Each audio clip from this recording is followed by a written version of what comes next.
Greetings, distinguished followers, chosen chimp here, and welcome to my review of The Story and the Engine, episode 5 of the brand new series of Doctor Who. I hope you are all doing well.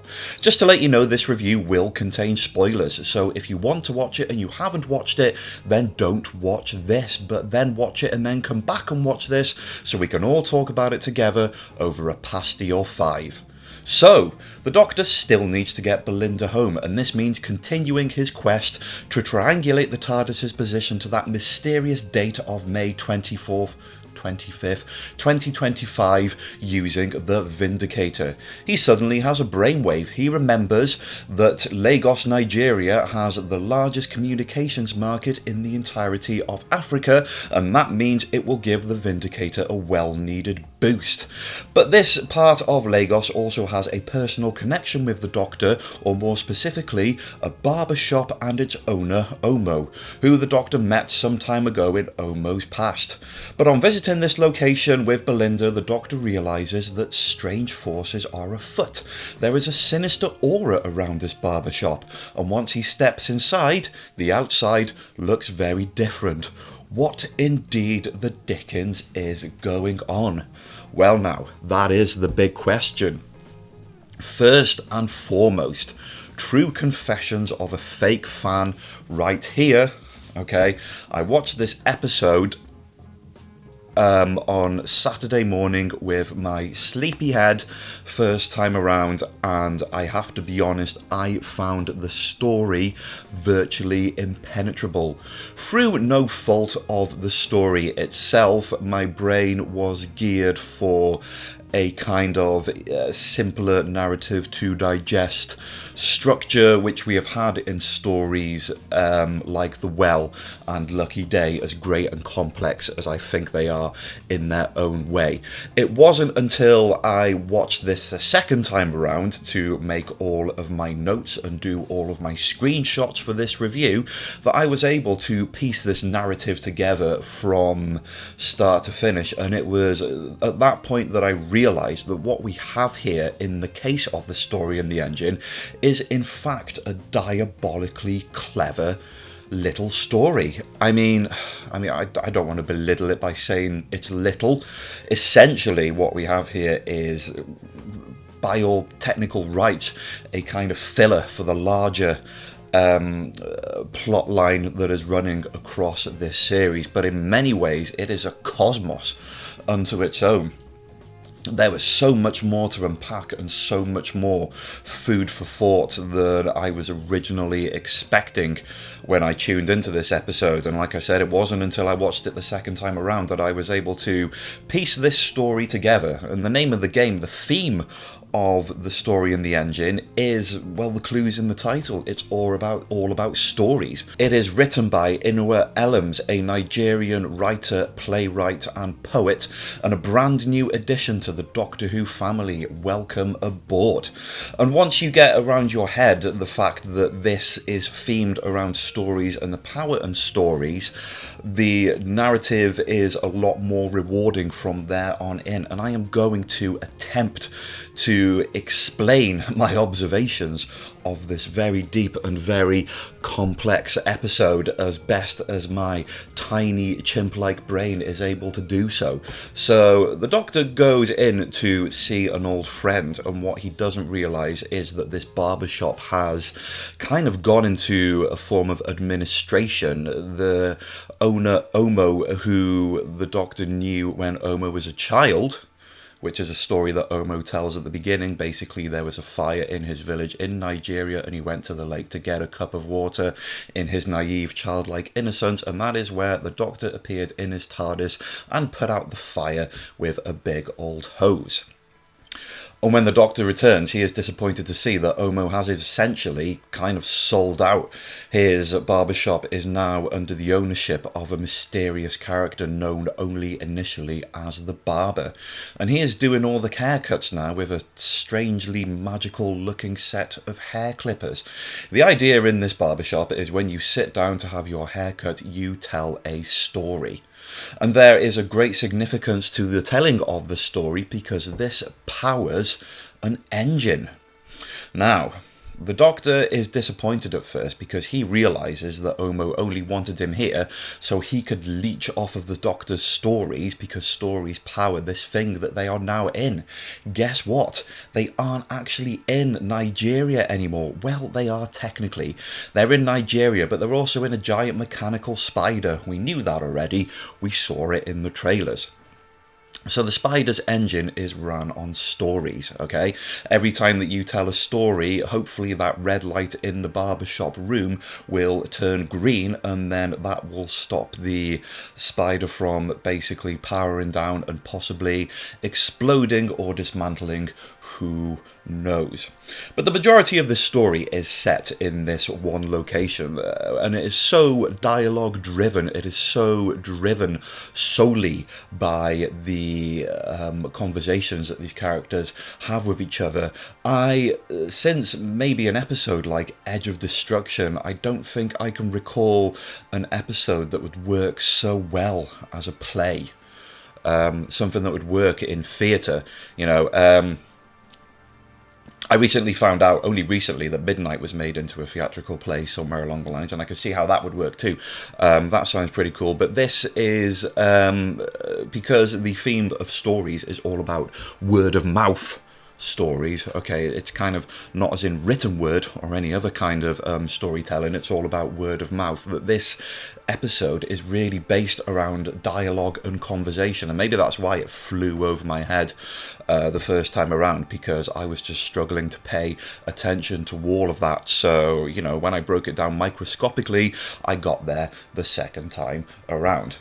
So when the Doctor sits in the barber's chair and tells his story, rather than talk about the fantastical things such as Cybermen or Ice Warriors or Daleks, he tells a rather poignant, rather lovely, heartwarming story about Belinda and Belinda's realities and tribulations of being a nurse in modern day Britain. Did you actually remember to power back up that hospital, the electricity of which you cut out in Robot Revolution? I can't help thinking that's a bit of a loose end that just popped into my head. Doctor, maybe you should sort that out sometime if you haven't done so already. So Belinda gets a bit of depth kind of put into this. It's a bit of a deviation from the main narrative, but you've got this little sub-story, this sub-mini short story going on here about Belinda using her natural intuition as a person of a medical profession to save the life of an elderly lady who probably would have died if she was left in the care of other doctors who misdiagnosed her. And even though she had to put in a lot of sacrifice and miss a lot of family time in her personal life, she gets rewarded by the virtue of being thanked by this old lady and seeing her recover in the end. Wonderful story, beautiful stuff. And this is what the Doctor jumps in on instead of talking about basically an episode of Doctor Who. And it really works. And this episode is actually full of just really nice, beautiful moments like that. This is all in all quite a feel-good episode through and through. Nobody dies, okay? There's a little bit of betrayal and a little bit of treachery. But given the shocking twists and doom and gloom and negative aspects, just drinking a bit of... And it is here that the Doctor is disappointed in Omo because he feels like Omo has used him and betrayed his trust, but it is then that he begins to peel back the layers of who the barber really is, and also his mysterious female colleague simply known as Abby, who the Doctor recognises. I'll get to that in a moment, and an observation that I can't take credit for. So, as the barber turns out... or as it turns out, should I say, the barber is actually he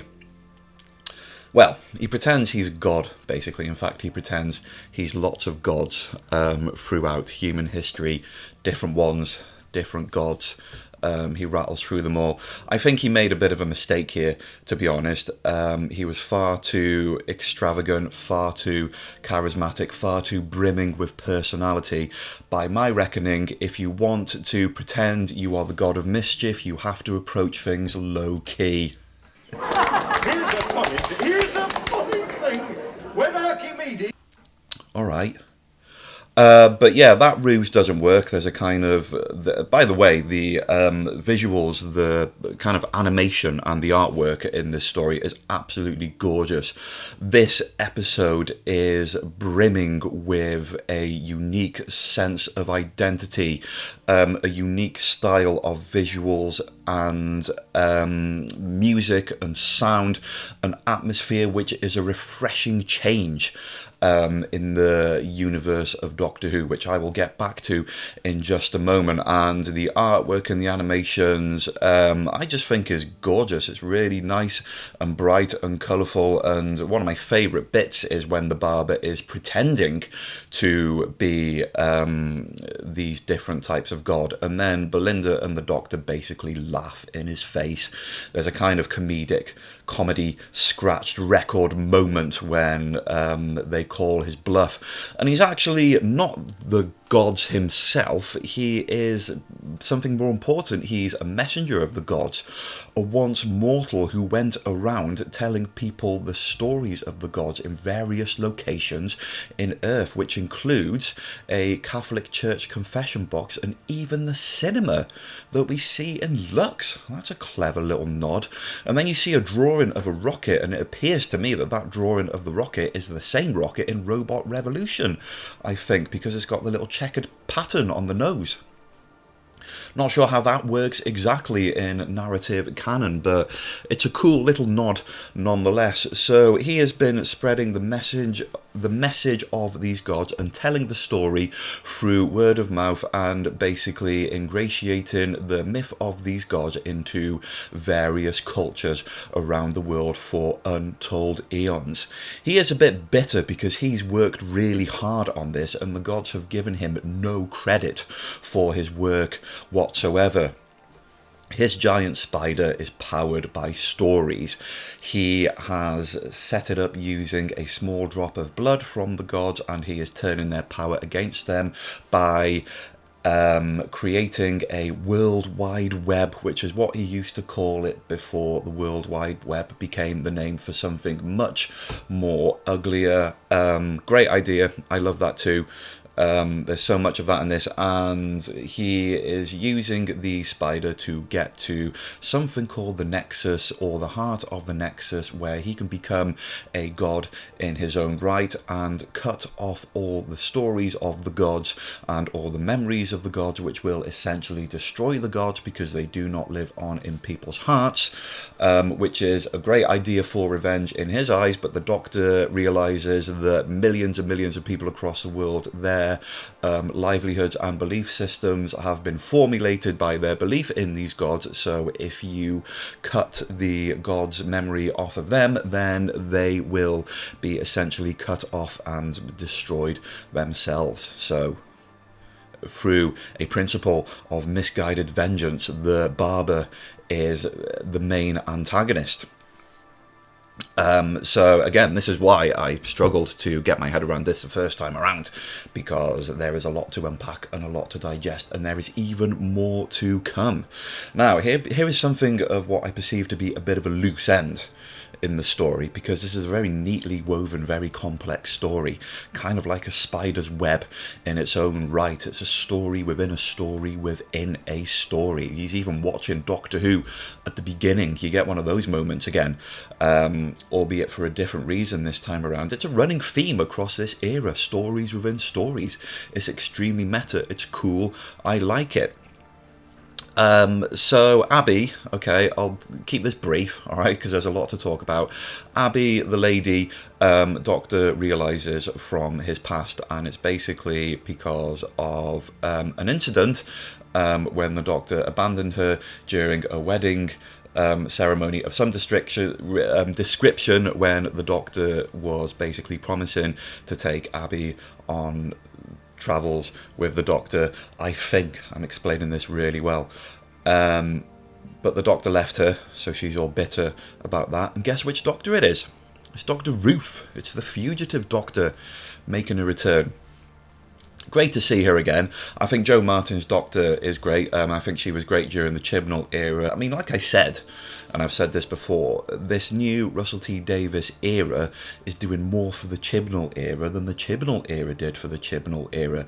I think those Flux callbacks that were referenced in The Giggle by the Toymaker were excellent. They gave a kind of credence to the Flux, which didn't actually exist in the Flux, really. So, good to see her back. However, I was having a conversation with my good friend James, who for privacy purposes will remain unnamed, and James pointed out a very good point, which completely went over my head the first time, is that the Doctor spent the entirety of this build looking at Abby thinking, I know you, I remember you. It's like, no, you don't remember her. You don't remember her because that was during one of your Timeless Child incarnations. And I strictly remember, Doctor, that you rejected the opportunity to awaken all of those memories of your past selves. You were looking at that big cryptic house thing that was floating and it was all black and white. And then you had the thing that had the memories and you flushed it down that pipe. That sort of TARDIS toilet thing, thus closing the book on that narrative, thus giving viewers the opportunity to reject the Timeless Child storyline should they so wish. So why do you remember this now? Please get in the comments and explain that, people, because surely that's a big blip in continuity. I like the idea in principle of the fugitive Doctor being referenced, but as this is a very dense story, I think it was a little bit of excess that didn't really need to be there. It doesn't really serve any purpose to have this character who's kind of has a bit of a subplot sideline bitterness when you've already got a very complicated and interesting story going on, both with the barber and with Omo. But this is a story that's also about reconciliation and redemption. So the Doctor is striving to find ways to sort this problem out. And that is when the character Abby actually comes back in, regardless of her past, and suddenly snaps her fingers and solves this conundrum, this problem, in the most diabolically cleverest way possible. This is great. I love this. She makes a map, all right? She sits the Doctor in the barber's chair and gives him a special braiding in his chair. By the way, this is the worst barbers ever, okay? You go in there, get your hair cut, and your hair grows back instantly. Worst barbers ever. Anyway, so she gives the Doctor a haircut and braids his hair. And very cryptically tells him the story about how the female African storytellers of generations upon generations in the past used to share lore and stories and maps, more importantly, within their hair, within the braids and the patterns in their hair, which they would then pass on to their female successors over and over again. And this is something that she does to the Doctor, and what she actually does is that she creates a map in his hair that the Doctor can then use via touch to find his way to the heart of this spider creature and the heart of the storytelling machine. Okay, the storytelling machine I will give credit to in a second. I love this idea. It's not something that would work on me, because if I had to touch a map in my hair and use that as a guide to where I was walking around physically in front of me, my brain just does not have the skill to do that. I'd get so lost. I'd have to ask Belinda just to look at my hair and just draw me a picture or something, and even then I'd get really confused. I'd need a bit more than that personally, but the Doctor's super clever, so it works for him, and power to him for being that smart. So he's able to travel to the heart of this big spider machine, where he then finds the storytelling tree. I love science fiction trees, alright? I just love trees in general, and this one, it's all powered by stories, and it's blue, and it's got a literal blue mechanical heart. That is a prop after my own heart, okay? This is one of the most gorgeous things I have ever seen in Doctor Who. I kid you not, all right? It's a tree powered by stories, all right? That's just, to me, that is the best thing in the universe ever. And yeah, so the barber rumbles the Doctor when he is in the heart of this story thing, and the Doctor basically, I think, if I got this right, okay, I think he short circuits this spider creature, this big mechanical entity of vengeance that the barber has built by telling a 4-word story of his own, and that story is I'm Born, I Die, a very brief summary of his life as the Doctor, and that is a very big life indeed. The monitors show a sprawl of Doctors in no particular order from A to Z, and this, I think, pretty much blows up the machine, if I've got that right. However, this is a story about reconciliation and redemption. There are no bad characters, really. So when the big spider thing blows up, we knew that was going to happen because we saw it in the trailer. He gives the barber a chance to tell his story, his short story, and then they all get out. Now, please get in the comments again and tell me if I missed this, but does the Doctor not tell the barber to make a story of his own, tell his story, and the barber doesn't actually say anything? Did I miss something there? Is that something we're not supposed to see, or is that something that he is to do in his future? Because when they exit the barbershop and everyone gets out okay, and the missing people who were trapped in the barbershop can go to their homes, the barber and Abby both get a second chance at life and existence in Lagos, Nigeria, and all is well that ends well. I just think this is a beautifully woven celebration of the concept of storytelling and the power that it gives. I love the analogy that stories are literally a battery that can be wielded for bad or good. I mean, what is more relevant in today's climate than a message such as that one? The entire feel and identity of this story is something that I think is really personally quite charming and unique, and I love the idea that for the rest of Doctor Who's lifetime, no matter how long it goes on for, this small pocket of the universe will always exist, and these characters will always remember that moment when the Doctor came into their lives. I think it is Doctor Who at its finest in many ways. So this is a story that it's an all-black cast, with the exception of Varada Sefu. So it's entirely a non-white cast. Now, the really bad detractors, the usual suspects, obviously they're not going to have to look very hard to find reasons to dunk on this episode, are they now? Yeah, I fear a more general criticism of this will be that it's so removed culturally from most episodes of Doctor Who that it's not even any remotely way similar to Doctor Who at all, and I am going to openly disagree with that before I hear anybody even trying to argue that. I think it is extremely Doctor Who in a lot of ways. So firstly, it really touches on the concept of this new Black Doctor being black, which hasn't been acknowledged really in much of a positive light, although it's been acknowledged before. The most striking example of when the Doctor's blackness was acknowledged previously was in Dot and Bubble, which was a very negative character response to having a black person in the story. Okay, that was story that dealt with racism, with prejudice, with discrimination of a community of people being victims to their own ignorance.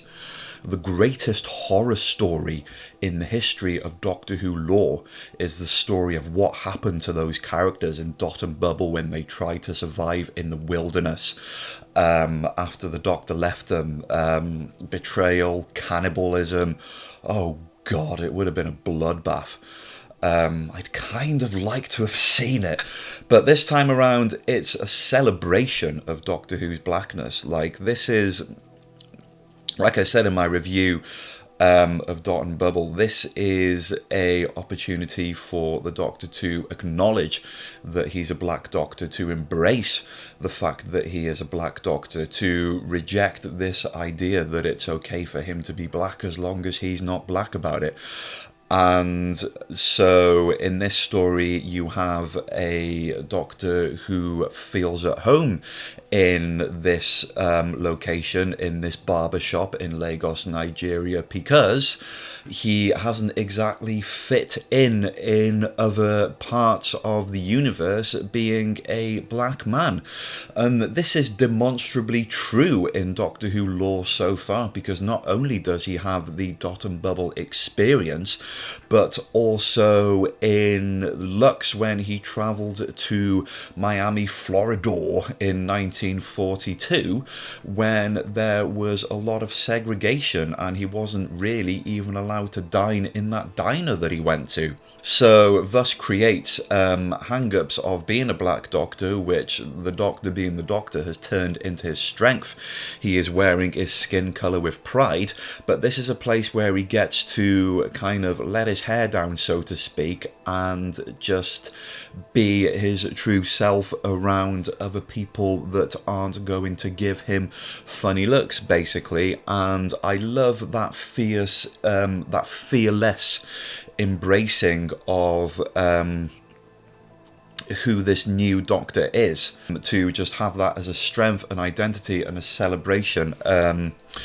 It's just, I think it's lovely, and I think they do it really, really well, and if anything, I would like to see more of it. And because these characters have met before, because the Doctor knows Omo from his past so well, and because there is all this connection and all this history between the characters, that they are able to come at each other on a real even footing, and are able to just tell this story with no faffing about. There's no need for introductions, there's no need for psychic paper, okay, there's no need for dilly-dallying about how can I trust you, who are you, blah blah blah blah blah.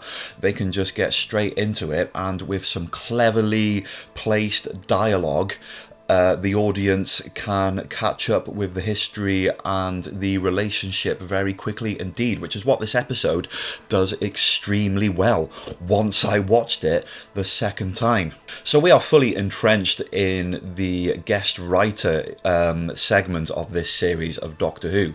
So The Well was co-written with Russell T Davies by Sharma Angel Warfall, sorry if I butchered your name there, and last week's episode, Lucky Day, was written by Peter McTee, again, sorry if I butchered your name, who also did Praxis and Kablam, and I think the majority of people can agree that Lucky Day was his best work. And this story was written by Inwa Elams, who is a Nigerian poet and playwright and writer, and he really injects his personal experience, his personal history, and his knowledge of his own culture into this story.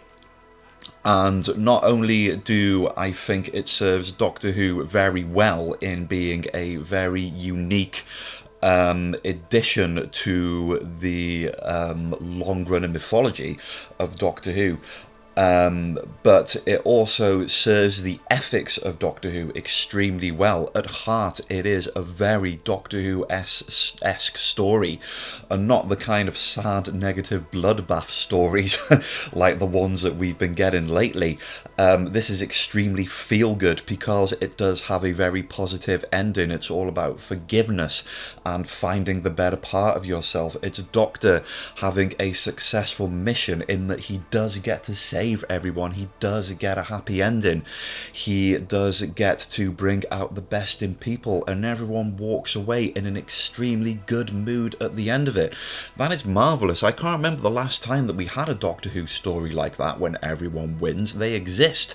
They're just a bit few and far between. But as an entity unto its own, as an entity all by itself, this is just a brilliantly written story, I think. It's a really clever, really well woven tapestry that plays into the importance and the power of what a story means to us mortal human beings, and for that I give it all the credit in the world. And the fact that it was set in a pocket of planet Earth's history that, as I understand it, having watched this episode and having embraced it, is very important to the history of that particular part of the world. This is an episode that celebrates stories, and I think it does it in an extremely charming and wonderful way. For all the reasons that I have mentioned, I would like to give the story and the ending a great deal of credit for its look, its atmosphere, its aesthetics, its identity, those wonderful, artful bits of animation that it puts in. This is a really beautifully crafted episode of Doctor Who, and the story is marvellously written. However, resolutions don't come cheap. And if you are like me and you do struggle to concentrate on people talking for a long length of time, man, I'm such a hypocrite, then you might have to find yourself watching this once over and sink yourself really deeply into this episode just to get what's going on. But I promise you, it is worth it. Okay, this, like I said before, it is essentially a bit of a filler story in between larger things that are going on. Who knows what kind of surprises we're going to get in the Interstellar Song Contest next week, but it is an extremely substantial, wonderful bit of filler and a great addition to the Doctor Who universe, and this episode just made me really happy. I truly believe that this is a faithful addition to the ethics and the ethos of what Doctor Who is all about. I really, really like this episode. I think it is an extremely credible episode that will stand the test of time, and therefore I am pleased to say, and you are entitled to disagree with me, I am not ordering you to think the same that I am about this series, but it seems to me right now that we are 5 episodes strong into this series. I don't really think there has been an all-out dud so far. 5 down, 3 episodes to go. So we are getting into the end game. He mentioned Avengers. I forgot about that. He talks about watching Avengers Marvel movies with gods. Don't bend my head by bringing Marvel TV, Disney Plus stuff into the Doctor Who story. Oh, that just ruins me. That does. Like, they're gonna have to do an episode of Marvel when Loki turns back, and maybe he was watching Doctor Who when he was pulling all those vine things. You'll know if you watched Loki. Maybe he was listening to Big Finish or something. I don't know. It's just mental. Why'd you put that in? That's just confused everything. Miss Flood in the hospital, great. And who's the girl with the blue earrings that Oma was referencing? Those blue earrings are very distinct. I feel like I've seen that shade of blue somewhere before in this series, but I can't quite put my finger on it. Am I wrong? Get in the comments and tell me what you think the lady with the blue earrings is and what significance she bears. And I'm extremely excited for the Interstellar Song Contest next week for a whole different kettle of fish. I wonder what the dickens is going to go on in this one. So that has been my review, and I thank you very much for joining me for this. If you want to check me out on Blue Sky, then please visit at thechosenchimp.bsky.social. You can also follow me on patreon.com/chosenchimp. Visit my Patreon and you can become a distinguished follower for £1 a month, where you can request your Doctor Who topic for conversation and I will mention your name in this video. TikTok also I haven't done much on TikTok, that's why I'm underselling that. But most importantly, the thing that I've been forgetting to say is like, share and subscribe. Okay, I wonder how many people are watching these videos but not subscribing. Maybe none, I don't know. But if you liked it, please like, share and subscribe. And I have been the Chosen Chimp. Have I missed anything out? No. Dr. Ruth, blue earrings. No, that's it. I've covered it. Yeah.